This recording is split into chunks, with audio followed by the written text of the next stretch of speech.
काकोरी कांड के नायकों के साथ ये सौतेलापन क्यों?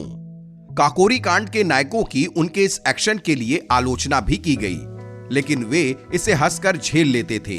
उनकी आलोचनाओं के विरुद्ध उनका सबसे बड़ा संबल कानपुर का उन दिनों का प्रतिष्ठित समाचार पत्र प्रताप हुआ करता था। देश में अंग्रेजी हुकूमत के खिलाफ आजादी की लड़ाई जोर पकड़ रही थी। अलग अलग जगहों पर आंदोलन और प्रदर्शन हो रहे थे। इस बीच 9 अगस्त 1925 की रात चंद्रशेखर आजाद, राम प्रसाद बिस्मिल, अशफाक उल्ला खां, राजेंद्र लाहिड़ी और रोशन सिंह समेत तमाम क्रांतिकारियों ने अंग्रेजी हुकूमत पर बड़ी चोट की। इन लोगों ने लखनऊ से कुछ दूरी पर काकोरी और आलमनगर के बीच ट्रेन में ले जा रहे सरकारी खजाने को लूट लिया। इस घटना ने गोरी सरकार को हिलाकर रख दिया। हिंदुस्तान रिपब्लिकन आर्मी के क्रांतिकारियों के इस एक्शन से अंग्रेज तिलमिला उठे।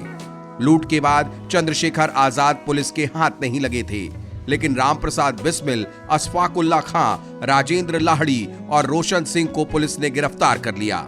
इस मामले में चीफ कोर्ट ऑफ अवध में मुकदमे के लंबे नाटक के बाद 19 दिसंबर 1927 को पंडित रामप्रसाद बिस्मिल को गोरखपुर में तो ठाकुर रोशन सिंह को इलाहाबाद के मलका में और अशफाक उल्ला खां को फैजाबाद जेल में फांसी पर चढ़ा दिया गया। वहीं राजेंद्र नाथ लाहिड़ी को 2 दिन पहले 17 दिसंबर को ही गोंडा के जेल में फांसी दे दी गई। वहीं इन चारों के कई अन्य साथियों को उम्र कैद से लेकर 5-10 साल तक की जेल की सजा सुनाई गई। क्रांतिकारियों ने इस लूट की घटना को अंजाम सशस्त्र संघर्ष के लिए धन जुटाने के मकसद से किया था। वे अपनी इस तरह की कार्रवाइयों को एक्शन कहते थे। अशफाक हसरत उपनाम से शायरी भी किया करते थे। काकोरी कांड के बाद जब क्रांतिकारियों को सजा सुनाई गई तो अशफाक ने भावुक होकर लिखा, तंग आकर हम भी उनके जुल्म से बेदात चले, चल दिए सुए अदम जिंदाने फैजाबाद से। क्रांतिकारियों के बलिदान से मिली आजादी तो सहेज ली गई, लेकिन उनकी यादों को सहेजने के लिए सरकार का रवैया उदासीन नजर आता है। आलम यह है कि अब तक न अशफाक का फैजाबाद बचा है, न रोशन सिंह का इलाहाबाद और न उनकी मलका जेल। कुछ लोग इसे उनके सुए अदम चले जाने के बाद के वक्त का फेर कहते हैं, तो कुछ लोग इसे क्रांतिकारियों की यादों के संरक्षण से बढ़ता जा रहा सौतेलापन। ऐसा नहीं है कि यह सब कुछ हाल फिलहाल में हो रहा है। आजादी की बात की सरकारों ने लापरवाही भरा रवैया ही अपनाए रखा। मसलन मलका जेल 1950 में कांग्रेस सरकार के वक्त ही इतिहास में समा जाने को विवश कर दी गई। अब उसकी जगह स्वरूप रानी नेहरू अस्पताल है। यही नहीं, जेल के खात्मे के वक्त उसकी जो 4 बैरक रोशन सिंह का स्मारक बनाने के लिए छोड़ दी गई थी, उसमें आज तक कोई स्मारक नहीं बनाया गया। साल 2017 में उत्तर प्रदेश में बीजेपी की योगी आदित्यनाथ सरकार आई और वो भी इसी सौतेलेपन की राह पर चलती नजर आई। इलाहाबाद प्रयागराज तो फैजाबाद अयोध्या बन गया, लेकिन इन क्रांतिकारियों से जुड़ी चीजों की सुध लेने की जहमत नहीं उठाई गई।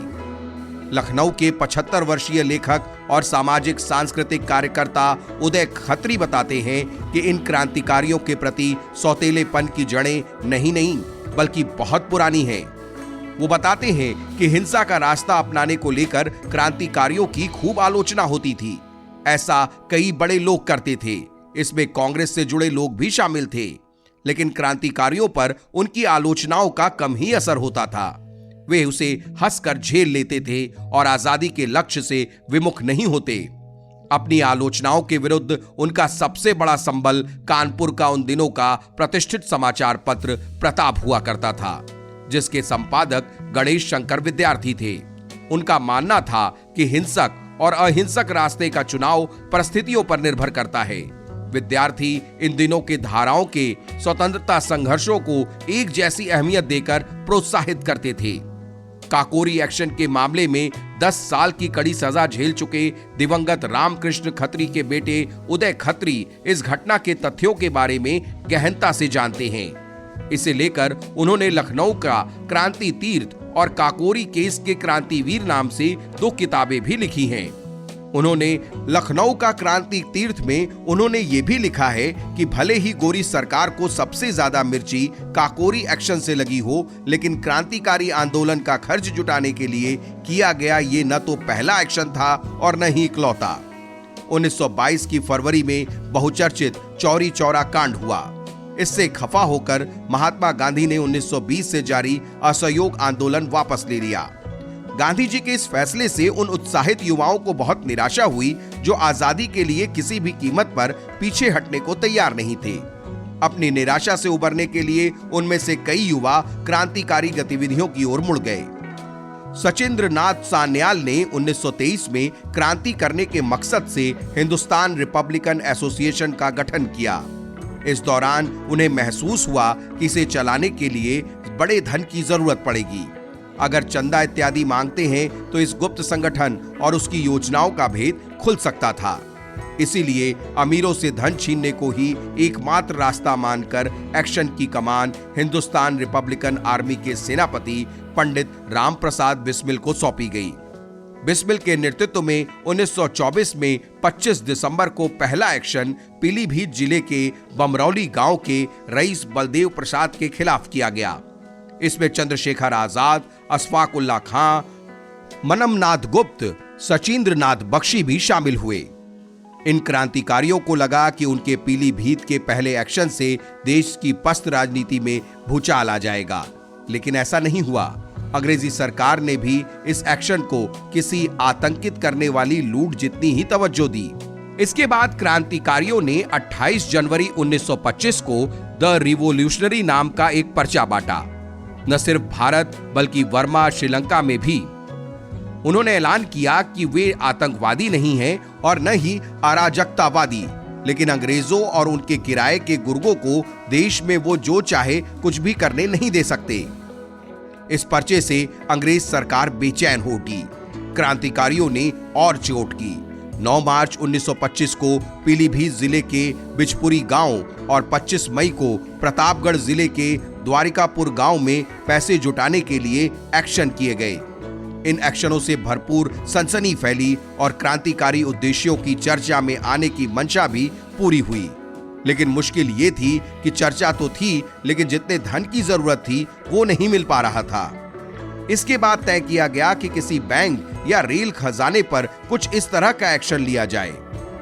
मकसद यह भी था कि क्रांतिकारियों को मिल रही अधीर आदर्शवादी, डाकू और हत्यारे जैसी तोहमतों को खारिज किया जाए। काकोरी एक्शन इसी फैसले की परिणति थी। इस एक्शन से जुड़े क्रांतिकारियों को पकड़ने के बाद अंग्रेजी हुकूमत ने संबंधित मुकदमों में गांव के पहले के एक्शनों को भी शामिल कर लिया।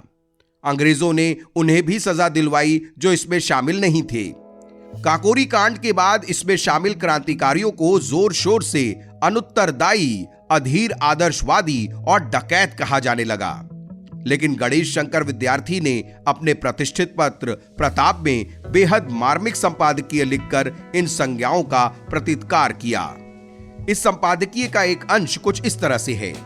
अरे ओ दुनियादार, तू उन्हें किस नाम से, किस गाली से विभूषित करना चाहता है? वे मस्त हैं, वे दीवाने हैं, वे इस दुनिया के नहीं हैं, वे स्वप्न लोक की विधियों में विचरण करते हैं। उनके कल्पना लोक में ऊंच नीच का, धनी निर्धन का, हिंदू मुसलमान का भेद नहीं है। इसी संभावना का प्रचार करने के लिए वे जीते हैं और इसी आदर्श को स्थापित करने के लिए मरते हैं। दुनिया में पठित मूर्खों की मंडली उनको गालियां देती है, लेकिन सत्य के प्रचारक गालियों की परवाह करते तो शायद दुनिया में आज सत्य, न्याय, स्वतंत्रता और आदेश के उपासकों के वंश में कोई नाम लेवा और पानी देवा भी नहीं रह जाता। दुनिया खाने पीने, पहनने ओढ़ने की वस्तुओं का व्यापार करती है, पर कुछ दीवाने चिल्लाते फिरते हैं, सरफरोशी की तमन्ना अब हमारे दिल में है, देखना है जोर कितना बाजुए कातिल में है।